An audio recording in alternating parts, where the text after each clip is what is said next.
Got a question here from Mad Max from San Leandro, California. I was watching this week's WWE Countdown on the network.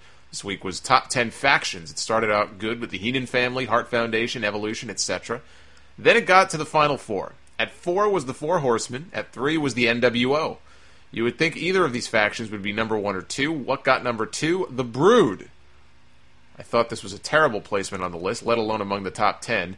The Brood, in my opinion, is one of the most overrated factions in history. They did have an awesome presentation, one of the most iconic themes, and a cool entrance. However, if you delve deeper, they were not that great.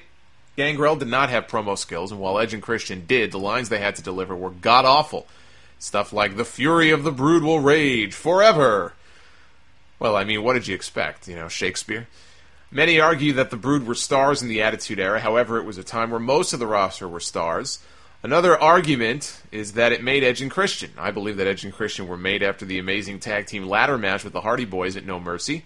Lastly, the Brood never really had a memorable moment other than bloodbaths. Not any memorable matches that I can recall. So, what is your opinion of the Brood? Well, not as harsh as yours.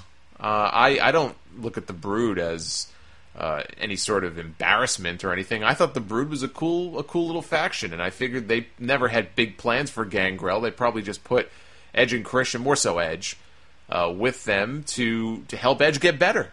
To work alongside those guys and kind of up his game and have something to do. And it worked because people still remember the Brood.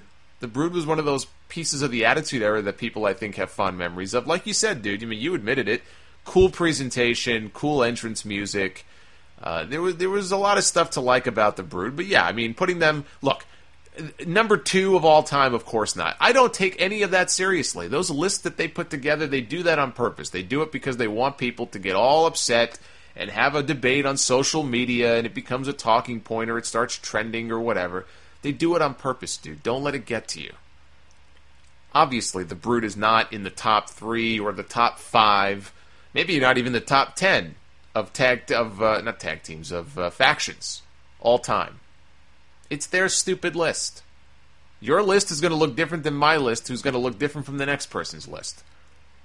So I wouldn't get too bent out of shape about that. I agree, though. That tag team ladder match with the Hardys and No Mercy is the match that I think launched Edge and Christian as something more than just, the Brood tag team. They really broke out of the pack after that. And after that is when they started to really get their success in WWE. WrestleMania, they won that tag team ladder match, the triangle ladder match, and then I think they won TLC 2 at WrestleMania the following year.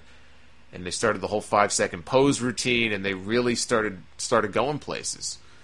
So I like the Brood personally. Did they have memorable matches aside from the one I just mentioned with the Hardys? No, they didn't.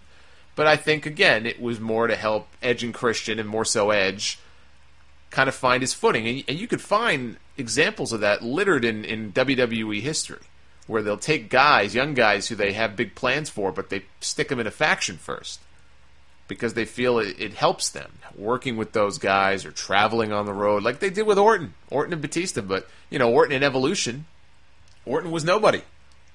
They saw something in him. Triple H wanted these two guys to be his little pet project, so they took him under their wing, and they traveled with them and worked together, and it launched Orton to a different level.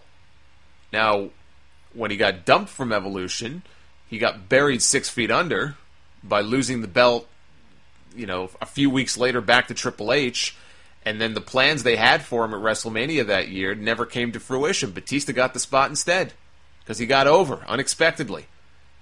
So Orton we talk about overuse of the word buried. It really was a burial of Orton, even if that wasn't their intent. The circumstances just were what they were. Batista got hot. The thing Orton was doing at the time was, if I remember correctly, he was doing a concussion storyline where he was constantly getting concussed, and he had this glazed over look on his face, and he got beat about 1 million times by Triple H. I think Triple H beat him again with that same concussion finish at the Royal Rumble. So things didn't work out too well there for Orton, but I think long term, Orton certainly is a big star now, and he'll be a Hall of Famer one day. He's had like 9 or 10 world titles, I think, at this point. And Edge also went on to have a great career for himself. Edge also 11-time world champion. He's in the Hall of Fame. I think things worked out pretty well, but I don't think they ever had big plans for Gangrel, and even Christian. Christian only got the belt because Edge retired. You know, we all know the stories of what Vince McMahon really thinks of Christian. He never looked at him as a main event guy. And you look at the way he's been booked over the years, and it's pretty obvious that's how he feels about the guy. Christian probably overachieved, if anything. I don't know that anybody expected him to get the world title at some point, but he did.